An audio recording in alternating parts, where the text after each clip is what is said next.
Assalamualaikum semuanya. Semoga Allah senantiasa memberikan keberkahan kepada kita semuanya.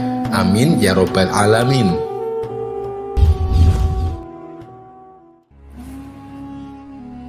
Kala itu kota Baghdad mendadak gempar oleh kehadiran orang asing. Persoalannya bukan pada orangnya, melainkan orang asing tersebut tidak mempercayai adanya Tuhan. Bukan hanya itu, ia juga menantang orang-orang muslim berdebat mengenai adanya Tuhan. Kabar ini pun sampai ke telinga Baginda Raja. Karena dianggap bikin resah masyarakat, orang asing ini lalu dipanggil ke istana. "Apa tujuanmu membuat onar di negeri kami?" tanya Baginda Raja. Orang asing ini menjawab, "Untuk apa mengaku bertuhan kalau tidak bisa menjawab pertanyaanku?" Kemudian Baginda Raja bertanya kembali, "Apakah kamu tidak percaya adanya Tuhan?" Dengan tegas orang itu menjawab, "Tentu saja saya tidak percaya adanya Tuhan, dan saya juga tidak percaya adanya akhirat." Mendengar itu Baginda Raja sempat terkejut. "Tapi saya dan rakyatku percaya adanya Tuhan. Berarti keyakinan kita berbeda. Jadi jangan ganggu rakyatku," tukas Baginda Raja. "Kalau Paduka Raja percaya adanya Tuhan, bisakah Paduka menjawab 3 pertanyaanku?" tanya orang tersebut. "Silahkan," balas Baginda Raja. Pertanyaan pertama, orang Islam meyakini bahwa dunia dan seisinya adalah ciptaan Allah. Lalu siapakah yang menciptakan Allah? Bukankah sesuatu yang ada pasti ada penciptanya? Pertanyaan yang kedua, katanya di dalam surga manusia tidak akan berak ataupun kencing, sedangkan mereka makan dan minum tiap hari. Bagaimana mungkin ini bisa terjadi? Padahal segala sesuatu yang akan dimasukkan pasti akan keluar, entah itu dengan bentuk yang lain.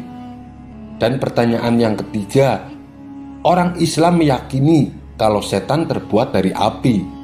Tapi katanya setan akan disiksa dengan api neraka. Mana mungkin api bisa menyakiti api? Mendengar pertanyaan orang asing itu, Baginda Raja hanya terdiam. Bisa saja ia menjawab berdasarkan hadis dan Al-Quran. Tapi karena yang dihadapi adalah orang yang tidak percaya Tuhan, maka dijawabnya harus dengan logika. Kemudian salah satu menterinya membisikkan kepada Baginda Raja, "Paduka, kalau soal beginian, serahkan saja pada Abu Nawas. Dia pasti bisa mematahkan argumen orang itu." Baginda Raja menyetujui usulan menterinya, maka dipanggillah Abu Nawas ke istana. Singkat cerita, Abu Nawas pun datang menghadap Baginda Raja. Ia lalu dipersilahkan duduk di sampingnya. "Ada apa, Paduka? Kenapa tiba-tiba memanggil hamba?" tanya Abu Nawas. "Begini Abu Nawas, orang asing ini tidak percaya adanya Tuhan, dan dia mengajukan 3 pertanyaan, tapi jawabannya harus masuk akal," ujar Baginda Raja. Sekilas Abu Nawas menatap orang asing tersebut. "Oh, ini orangnya yang bikin gempar kota Baghdad," pikir Abu Nawas. Abu Nawas lalu menghampiri orang asing itu dan duduk tepat di hadapannya. "Silahkan, apa yang ingin kau tanyakan?" ucap Abu Nawas. Dengan penuh percaya diri, orang asing tersebut memulai pertanyaannya.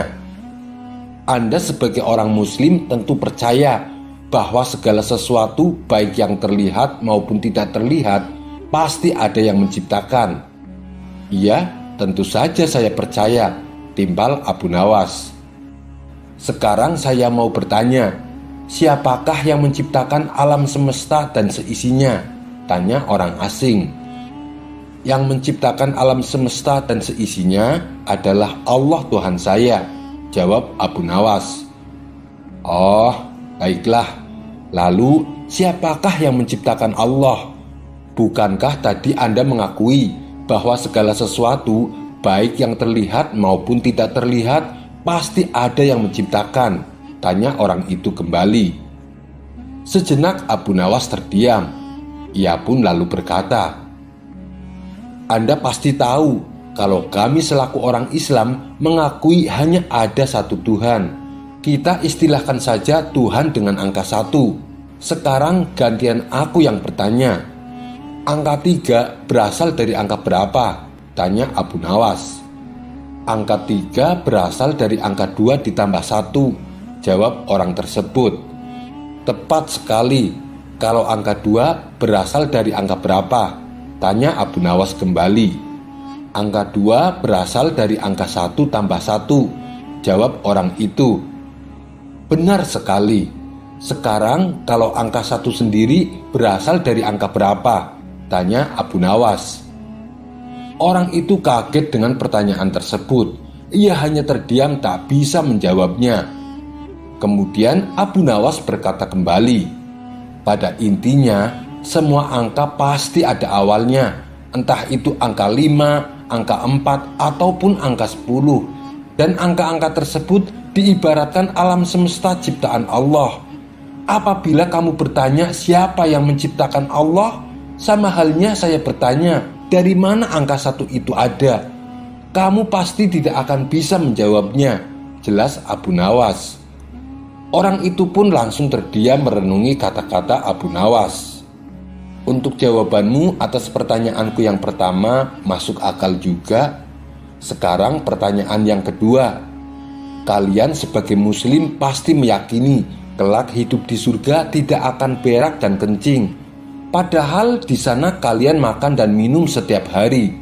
Mana mungkin itu bisa terjadi? Jelaskan padaku," tanya orang asing tersebut. "Baik, akan saya jelaskan. Selama kamu dalam kandungan rahim ibumu, tentunya kamu makan dan minum, bukan? Karena menurut ilmu medis, seorang janin memakan sesuatu yang dimakan ibunya.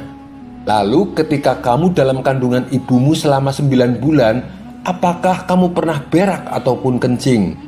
Untuk kedua kalinya pertanyaan orang asing itu bisa dijawab dengan mudah oleh Abu Nawas.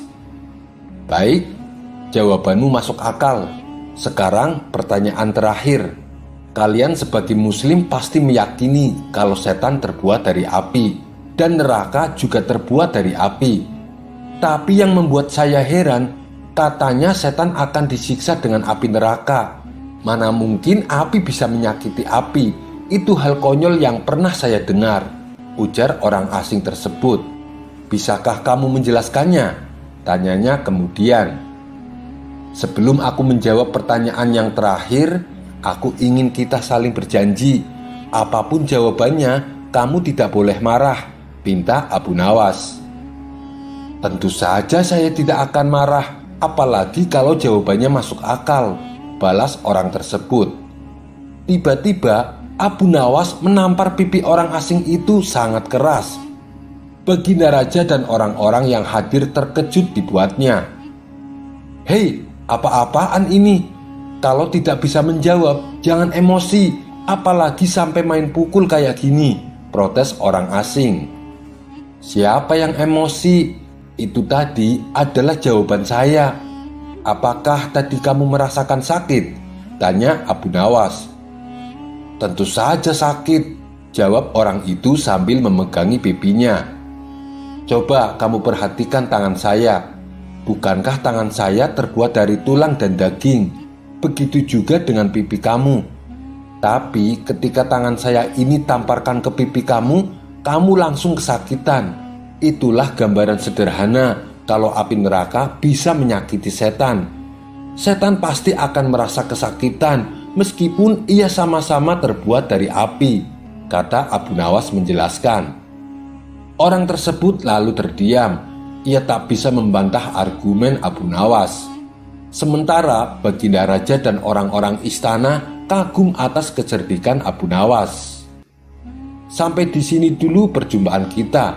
Semoga Anda terhibur. Wassalamualaikum warahmatullahi wabarakatuh.